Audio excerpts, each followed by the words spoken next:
Welcome to Guide Guru. We hope this video helps.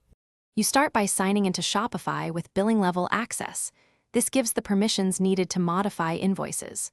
Once signed in, navigate directly to Settings then Billing, or to Orders and Drafts if your store uses a third-party billing app.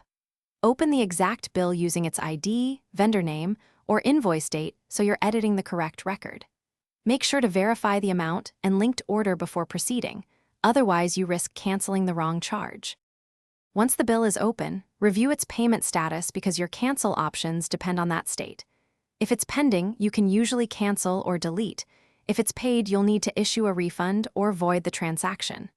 Click the appropriate action, cancel, void, or refund, and choose the refund method, checking Gateway vs manual refund differences.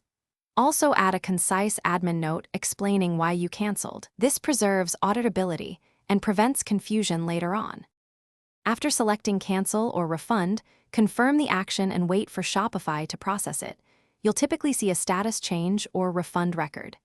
Make sure to notify the customer or vendor and reconcile the related order and accounting entries so your books stay accurate.